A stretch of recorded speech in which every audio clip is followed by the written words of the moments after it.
delivers that support. Our website, www.cumbriagrowthhub.co.uk, provides information on the support available, plus resources including online training, resource documents, other useful information and links. Businesses can search the Growth Hub portal themselves or contact us by phone or email, and we'll signpost them to the relevant and appropriate support, either fully funded, part funded or paid for support. But we don't just have the Growth Hub website, we also do direct delivery support to established businesses and startups.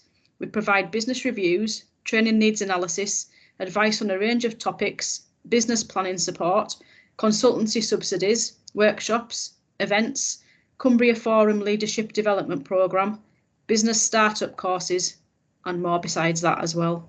Can we move on to the next slide, please?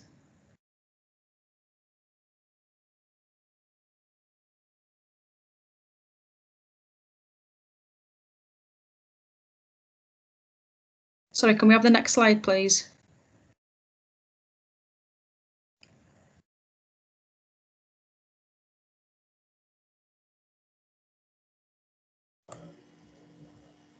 Have you got that, Leslie? What, sorry? Have you got the next slide now? No, I haven't, no. Oh.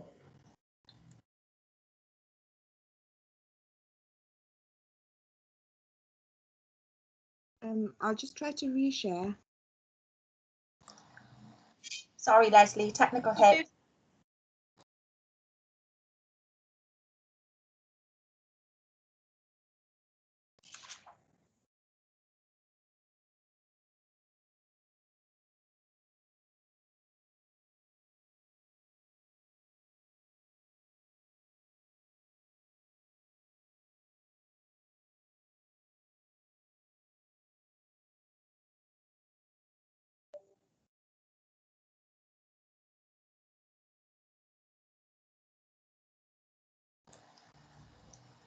That's it, thank you.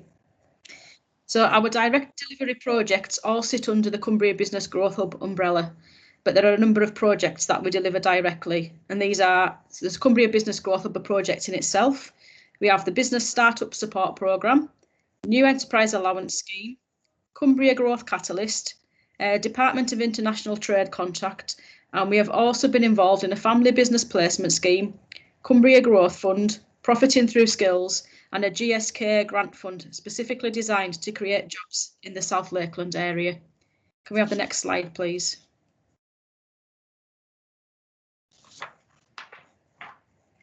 So what does Cumbria Business Growth Hub offer?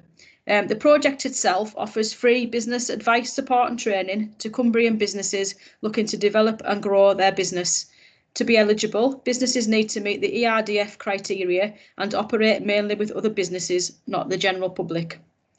As part of this project, there is a part-funded subsidy for specialist consultancy support, supply chain support, and the LUMS Cumbria Forum programme. Along with a lot of other growth hubs and LEPs in the area, we've also received the 100% COVID grant funding through the Kickstart Tourism and Small Business Recovery Funds. And as of yesterday, we made our first grant payments to suppliers. Our scheme is going really well. It's actually oversubscribed, but we're still taking expressions of interest to see how many businesses we can help in total. Could I have the next slide, please? Rather than go through a specific case study, I've just got 3 examples of direct support we've been able to offer to Cumbrian businesses. I haven't included any business names, so if anybody would like to know who it is, please do let me know. So we've helped one company access £70,000 in grants to boost employment and growth. As part of our business startup project, we've helped a startup business that offers aromatherapy treatments and runs practical workshops around aromatherapy and wellness. The client had previously worked for 5 years at Buckingham Palace before deciding to start their own business. And we've helped an established business who had to leave their premises due to an abandoned hotel which was near collapse, closing the road they were located on. They accessed a £125,000 grant from Cumbria LEP, its Growing Potential programme, to enable the company to buy, repair and convert a former BT building. So there's 3 good examples of the kind of support we can offer businesses. Could I have the next slide, please? So our business startup support programme offers free business advice, support and training for new business ideas, and eligible businesses in their first 3 years of trading. Again, there's a part-funded subsidy available, a business startup course, and other ad hoc training that we offer.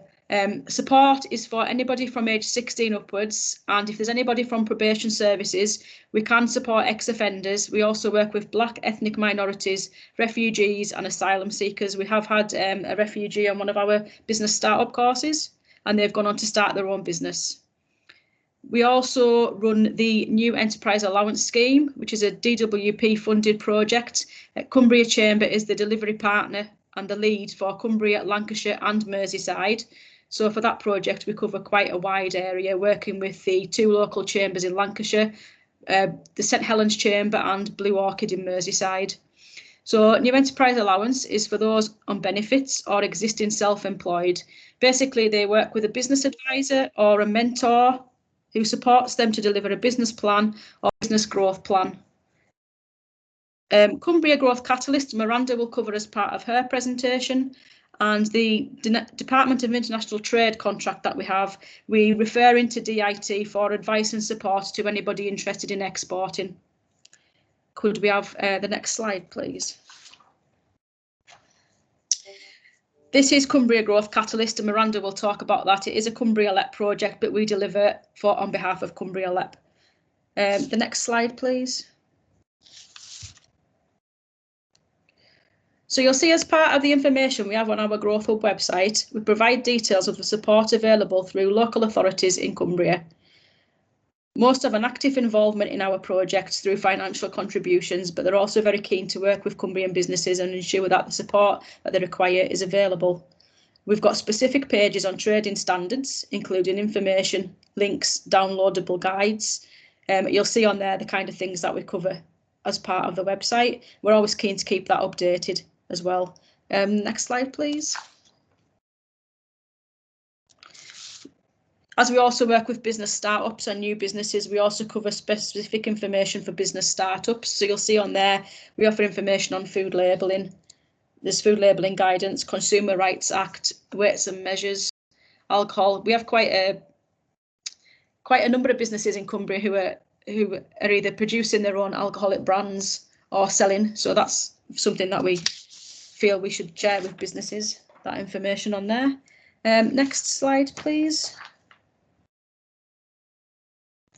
So this slide shows specific local authority information on licensing, planning, food premises, health and safety, business rates in the South Lakeland area. The next slide, please.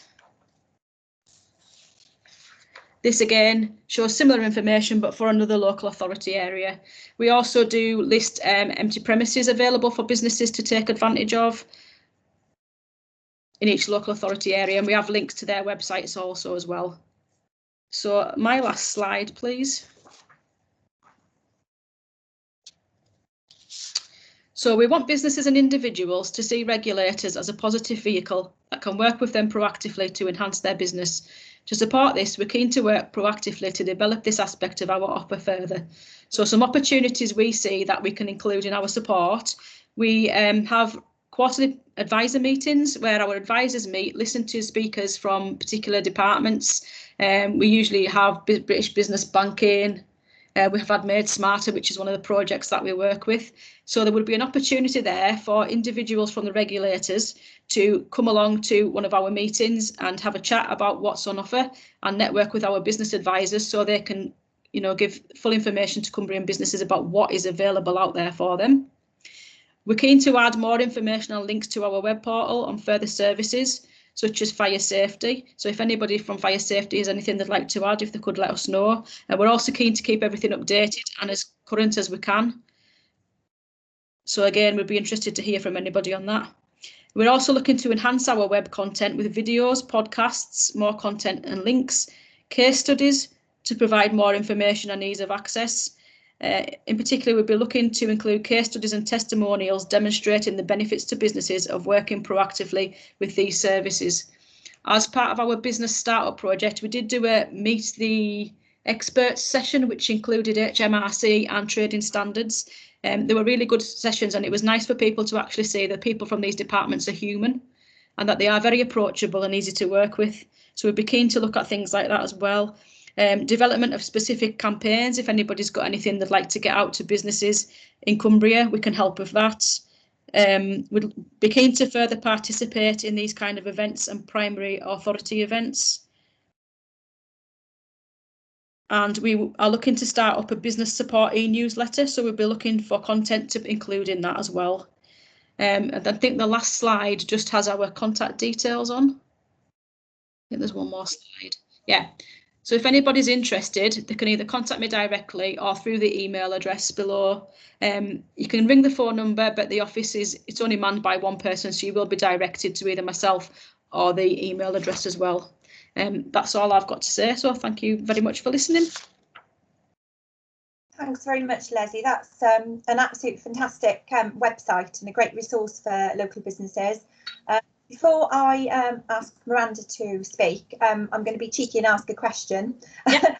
I mean, you've got so much that you've already done in terms of linking local regulators through your Growth Hub website, which actually isn't the case for all Growth Hubs.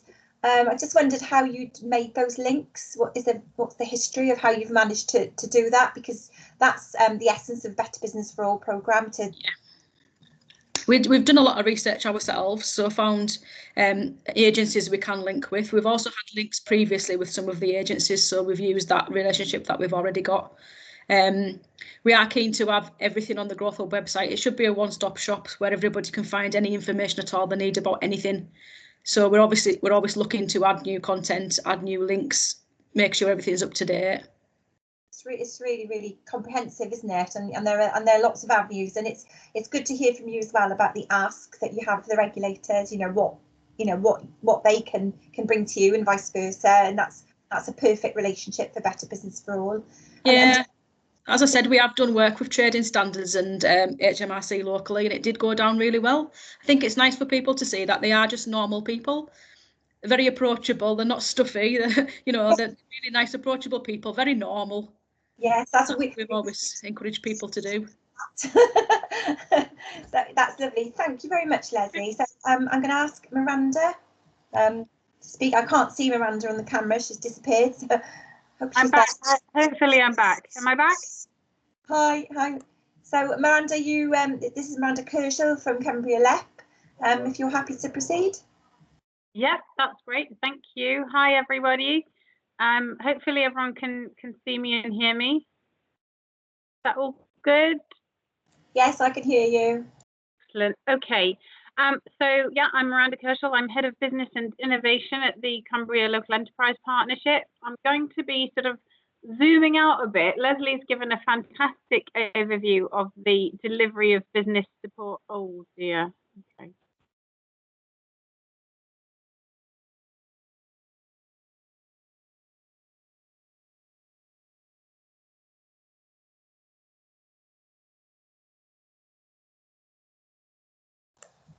Hello, have we lost you?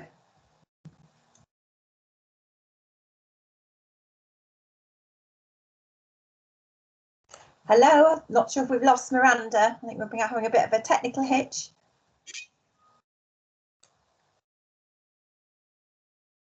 Hello?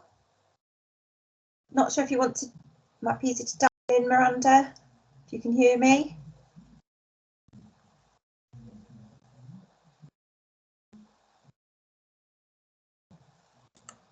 It's going to be one of those days today, I think. While we're waiting for Miranda to reconnect, anybody got any questions? Leslie's there.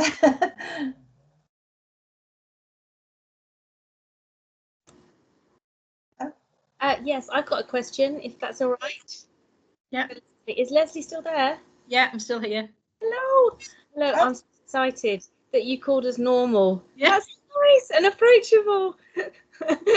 Thank you so much.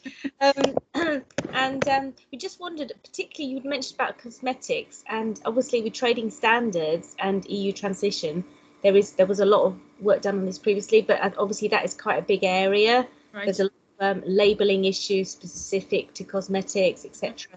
within trading standards. Have you made that link? Because that's kind of obviously a big thing going forward, isn't it? Not that I'm aware of, but we would be happy to include the information and links to the various pages that people need to have a look at. Yes, I think we can. I know my colleagues on the line, some colleagues, so we can maybe link you up with that. I think that'd be really helpful. And I also wondered about because you mentioned about that trading standards coming to you as well. Because we've had a lot of things about what they call trading places, which somebody else mentioned early in the week, where in Lancashire they went into businesses, regulators went into businesses, and other work we've done is where regulators and growth hubs have spot places as well. So some of your colleagues sort of went along growth hubs and went along and shadowed regulators. And they said, and some of the ones was just, they were just amazed about the range of expertise and the areas of work. So it was a real experience, but also we've had regulators sit in on some of the growth hub meetings. No, we'd be happy to look at that as well.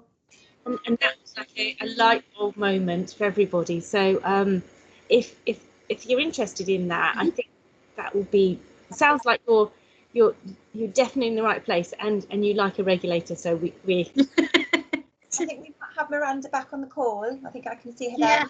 Hi.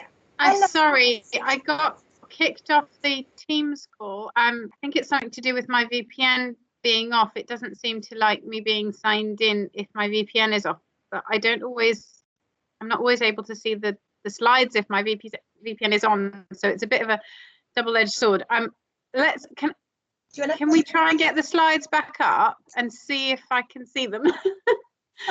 That's okay. Poor Leslie had to answer lots of questions because you. That's good. Thank you for standing in.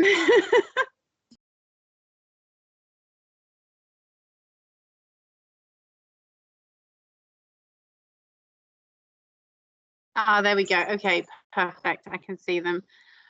Okay, so what I was saying is I'm going to kind of take a zoom out, if you like, from where Leslie was presenting, and if we can move to the next slide, please. Just give you an overview of the Cumbria Local Enterprise Partnership, which we call CLEP. So we're the economic development organisation for the county, as with all LEPs, and we are focused on strategy, investment, advocacy, and coordination. We bring together our strategy around the local industrial strategy for Cumbria. So that's a report that we developed that starts to break down the priorities that we focus on. So you've got them there in terms of business and innovation, which is the bit I lead, if you like, look after, skills, places, sectors, and infrastructure. Our local industrial strategy identifies those 5 priority areas that we then break down into specific actions that will enhance the economy, the productivity of Cumbria. Could you move to the next slide, please? There we go. So what I wanted to do was then demonstrate how that action is delivered, if you like. So it's broken down into a wide ecosystem of business support that exists in Cumbria. And you'll see in a number of areas, you've got the Cumbria Chamber of Commerce with their Cumbria Growth Hub, also Growth Catalyst, which I'll talk about in a minute. But then there's a lot of other organisations that provide different forms of support, and we're all linked in together. So the Chamber of Commerce will refer to some of the other programs that exist, like eco-innovation over on the innovation side, as an example, perhaps. And we will all sort of, I've got at the moment the Cumbria LEP in the centre because I've produced this. It's not I would say it's a working draft at the moment. That it's not meant to be comprehensive. It is really just an indication of the wide array of support that exists out there, but also that there is that kind of interconnectivity between all of those organizations to ensure that we have that business support that provides the sort of one-stop shop, the kind of free at the point of access, basic support that businesses need in order to be resilient, grow, scale up and innovate. And then specific business support around startups, which the Growth Hub provides through their BASIS program, and some of the other districts provide something specific for their local businesses. And there's other specific areas like social enterprise support. We've got the skills support, which this is really a very small representation of a very, very wide array of business support around skills that exists in the county. And then you've got financial support, and that is in the form of grants in some cases coming from the district councils, and we'll talk about that in a minute. But then also a lot of access to loans. There's the Northern Powerhouse Investment Fund, which we're contributors to, and we encourage as a form of support to businesses where they need finance if they can't access it from their own banks. And then some of the specialist sector support, and if you look over at the supply chain support, that's all quite similar. So there's lots of organisations that provide that. And then there's international trade, and we work directly. We have a key account manager within the LEP that is there to support foreign investment, but also encourage international trade. We work directly. But then again, the Chamber of Commerce also works directly with DIT. So we all have that sort of interconnectivity. And then there's the innovation piece, which includes Innovate UK, but a lot of other organisations that provide innovation support as well. Next slide, please. So I wanted to talk a little bit about the COVID-19 response work, because I think it's a really good example of where we've been working very closely with the district councils, the county council, and in some cases regulators, particularly with government and the signposting that exists there.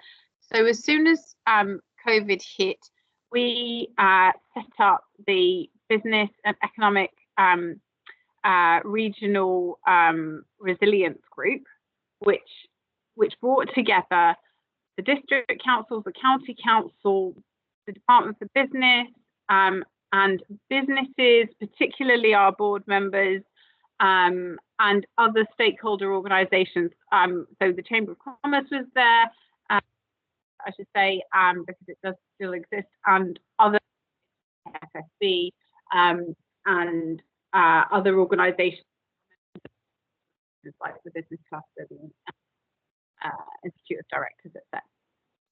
So that came together twice a week early on in COVID to understand the mechanisms that were being introduced by government, to discuss the views around them and the business response to them, the business issues around them, and then report back to government on any messages that needed to go in, but also to ensure the dissemination of the messages going out to businesses.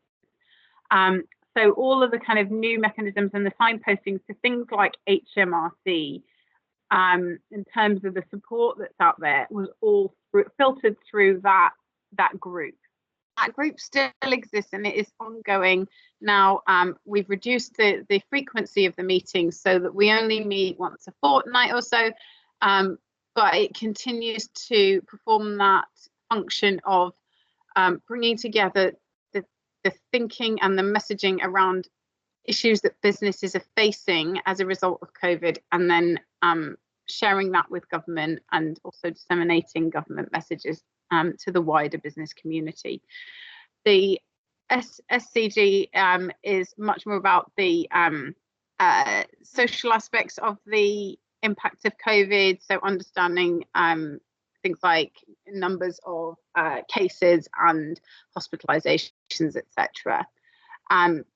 We also came together around the need for PPE early on, where there was a real lack of that. So that was very much working directly with councils, with district councils, to identify businesses within the different council areas that could support the the collation of PPE to distribute it amongst the community where it was most needed, particularly to hospitals.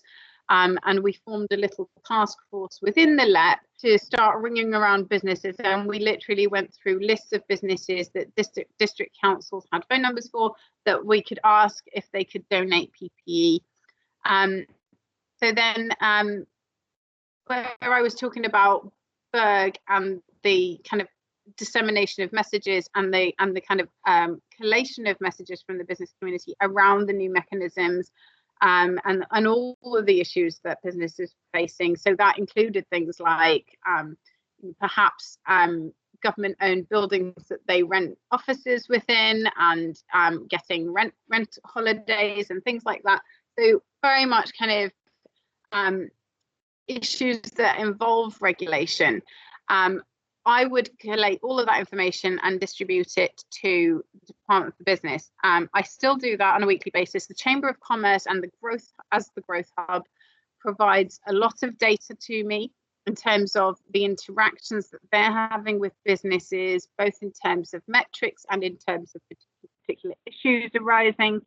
And I build that up with all of the information around the number of businesses that we're aware of that may be going into administration, or number of people being made redundant, any other issues around businesses that are struggling to survive, or in need of funding, or again issues around things like disputes around rents, around conflicts around property, around perhaps it could be around the use of areas and spaces, and being able to continue to perhaps, if it was a cafe, to have people working outside on the pavement and have tables on the pavement and that sort of thing. So things that do involve regulatory decisions and planning decisions. And I report that, and I still report those back to BEIS. We are now also gathering that information in relation to EU transition. So the report to BEIS includes everything around COVID impact and economic shocks, as well as EU transition impact.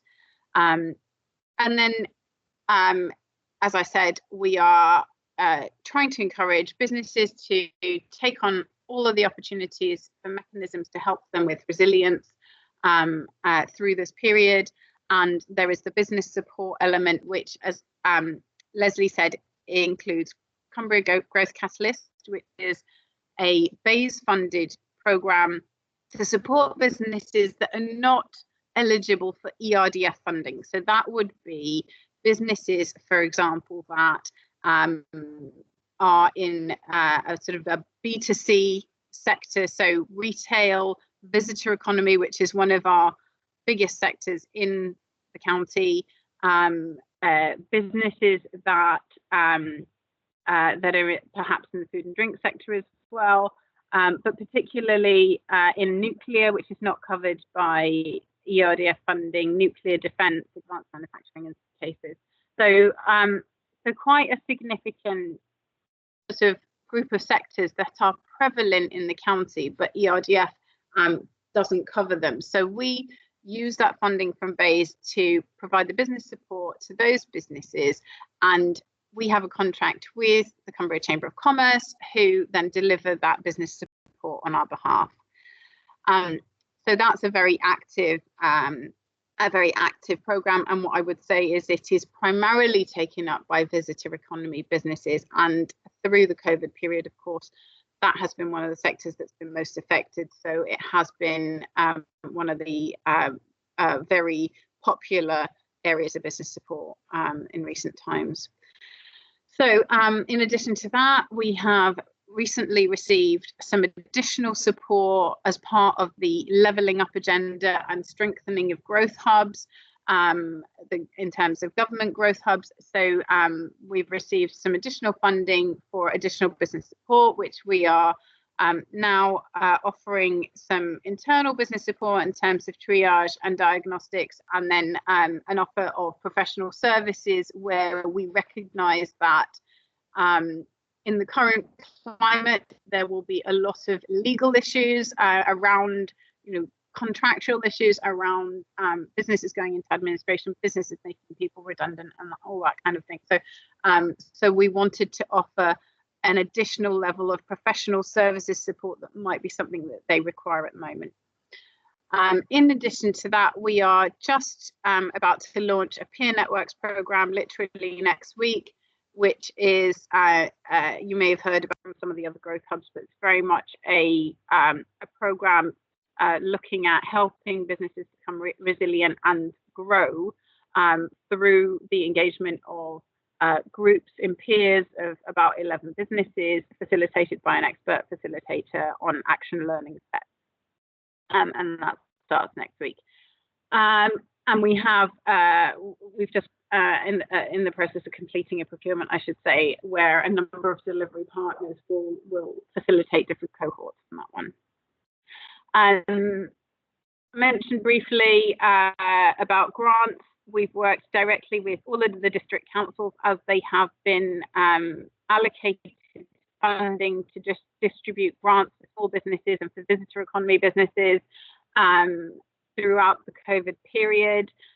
We again formed a small task force within the LEP to call up businesses in one particular district council to encourage them to apply for the grants that they're eligible for, because there was a real lack of engagement in some areas where there really was more eligibility that I think perhaps businesses weren't aware of. So that was another area that we focused on for a while through COVID. And then we are now focused on kind of phasing out of lockdown, and we're kind of coming back into phasing in of lockdown potentially, but it's very much kind of being flexible and adaptable and moving with whatever happens through this period to ensure that businesses are aware of the current situation, the current rules and the regulations, and ensuring they have all that information. And we have a business support section on our website that does provide all of the latest information for the government or signposts to the government website. And we also run clinics, business advice clinics on they were weekly, they're now fortnightly basis to provide more information, give businesses the opportunity to ask questions, to understand better from some of the experts and some of the businesses that have also experienced similar situations, like adapting their operations to ensure that they are safe and secure and protecting of people and the environment in the current circumstances. So if I can have the next slide, please. And we're now in recovery planning mode.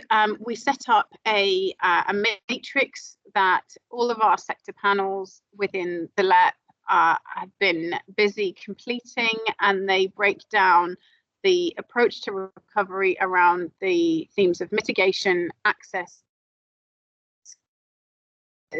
attitude, and policy. And I think that policy area is probably the most relevant to the current discussion.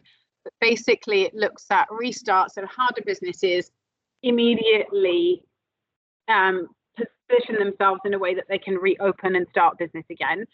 And then reboot, which takes you back to the local industrial strategy and says, these are the priorities that we focused on, and this was the direction of travel where we were before COVID hit. And then rethink, which looks at the new ways of looking at policy and economic activity and says, what's different now? How can we do things differently? And bring ourselves back to a position where we can start, we're resilient and we can start to grow and thrive. So each sector is now looking at what are the challenges that they have been facing, or they are facing, and what might be the solutions around those, what could be different. And this is where some of the regulation aspects come into play around the policy piece, where we're getting comments about sort of approaches to procurement needing to be much more focused on, I think, local by local kind of approach, or at least the sort of flexibility for everybody to have a level playing field and but also issues around sort of the safety and security in the reopening of operations. Next slide, please.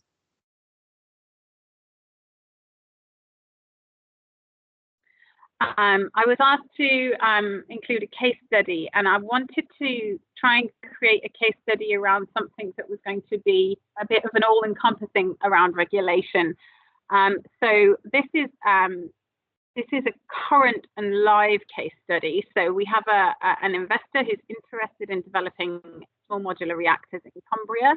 This is quite a big project, sort of big program and big development, but it has all sorts of regulatory aspects involved with it. So the investor is a foreign investor. They are interested in potentially siting small modular reactors in the county. They are looking at working with some of the technology providers for the type of nuclear energy production source. So they're engaging with the LEP, and they are trying to understand from us, what is the planning process? How can we ensure that, because they need return on their investment by a certain date, how can we ensure the planning process is streamlined and fast enough for them to meet their targets? They want to know about the site ownership. There are a couple of sites that may be of interest, and the site licensing, so in this case, nuclear site licensing around those sites, both in terms of what exists already, but also if there are adjacent sites, would they require extra site licensing from, obviously that would be ONR and the Environment Agency. Then there's shipping, transport of large components. So they want, how would they transport the components? They feel that there would need to be a jetty or something to allow for shipments, for large shipments. Is that something that can be achieved, and can the working with the local regulators and the local councils and authorities enable that? And then electricity and grid connections and the current capacity, but also upgrades that are required to facilitate the additional energy that would be brought through to the grid. And then also areas around skills and workforce availability, supply chain partners, future operators, etc. So there's a sort of a whole group of areas around this that involve, you know, the potential investor and the developer working with the LEP and other parties, other stakeholders and local authorities to enable this investment to happen potentially. But it's an interesting one, and no doubt a controversial one, but I thought an interesting one kind of to demonstrate how the LEP would then have to work with all of the different regulators in the different areas in two potential districts to enable that program. Next slide, please.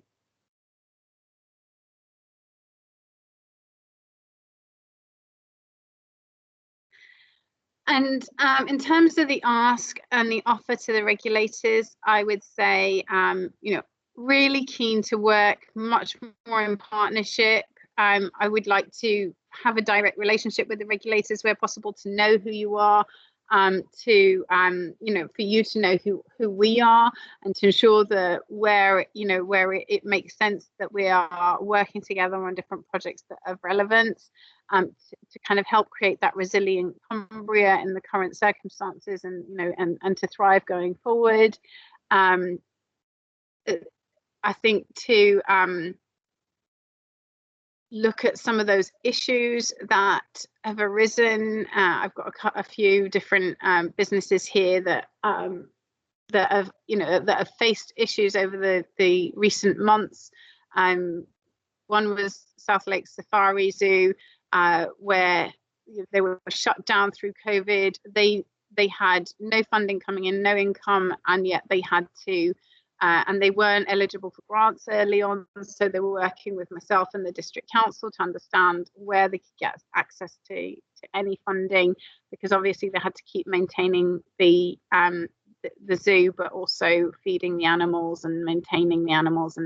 And so it's one of those where they were sort of looking everywhere for some kind of support, and it did in the end come through. But it's about kind of how we can very quickly, I think, in future know who to speak to and who to call to try and resolve some of those problems. I have regular meetings with the district councils to talk about various areas of business support. We have a group that gets together. The Chamber of Commerce is also on it as the Growth Hub, that gets together to discuss the issues and talk about how we can create a much more ideal environment for business support going forward. And I would say that we've provided a lot of information, as we have been able to, on things like EU exit and the trade changes that are coming with EU transition. We recently had an advisor talk at one of our clinics on it, but since then even there's been changes again. So I think, kind of really helping our businesses like the hauliers, the people in the logistics sector, the people that are trading internationally, imports, exports, on how they go about their business going forward and the impacts of the EU transition, ensuring that we're signposting and continuing to promote all of the support that's out there. And I think I'm really impressed with Leslie's information on the Chamber's website. And I think, having all of that information, any information that you could provide to us, we will be happy to add that to our business support page and ensure that that's available as well. So I would absolutely welcome having some of that content to provide to businesses going forward as well. But as I said, the Chamber and the LEP, our partners, we work hand in hand, and knowing that the information is there from the Growth Hub, fills me with confidence that businesses, can very easily access the information. That's me. Thank you very much. Wow, that's all I can say.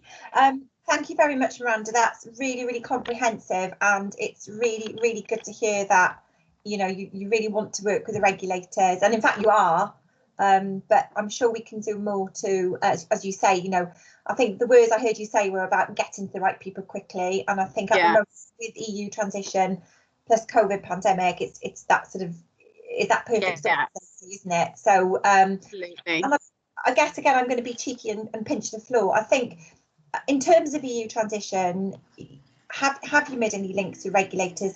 Is there anything in particular where you think you would want to go with that? Because obviously December approaching really quickly. So, how today? So we've been working with DIT primarily on the EU transition piece. So what I would say is, if I can have contact, if you or the regulators can provide me with the contact details, I'd be really keen to work directly and understand for each of the districts, how do we ensure that businesses know exactly where to go and who to ask the questions of if they do have any issues.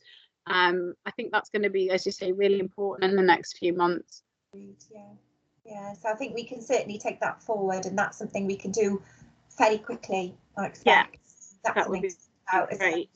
Sort of post meeting. We have got some questions in the chat here.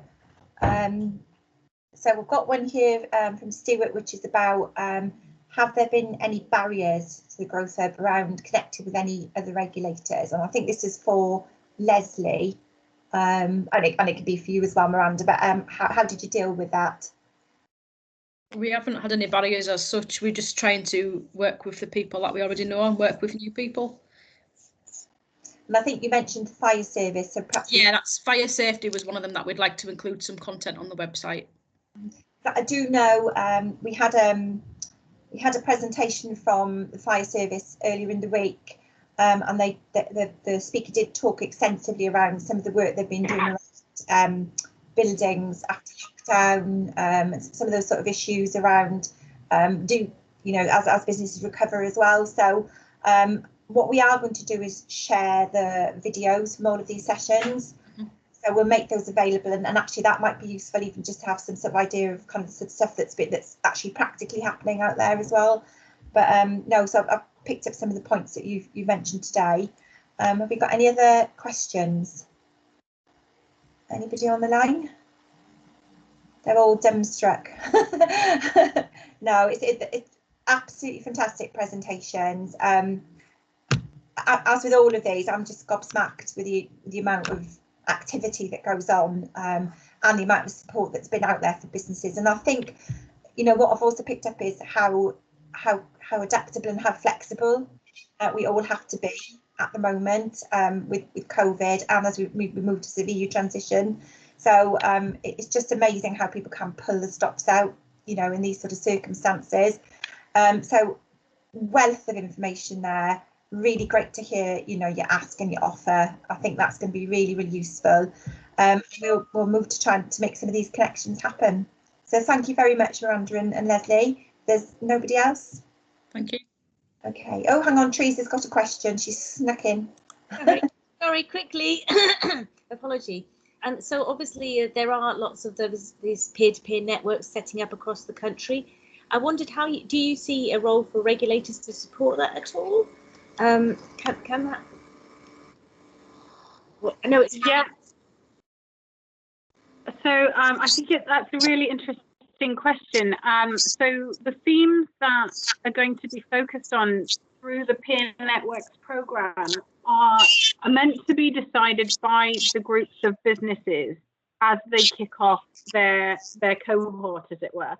So so what I think would be really helpful is if within that there are areas of regulation that arise as issues, if we could have a regulator then come as a guest speaker to address questions, to kind of explain the situation, and perhaps to help brainstorm some solutions, I think that would be magic. It would be brilliant. That is a great idea. Yeah. I will take that back to my colleagues in the Growth Hub team in Bays. Yeah, I think that would be great, and I will suggest it to when I speak to the facilitators as well, because some of them have already said they'd like to bring in, you know, expert speakers as and when appropriate. That is something that they take into account and consider. Yeah, you have our details as well, so that's great. Okay. Thanks very much, everybody, and hope to see some of you in the future sessions. We've got Lancs Growth Hub later, licensing today. Tomorrow we've got Merseyside, and then the afternoon we've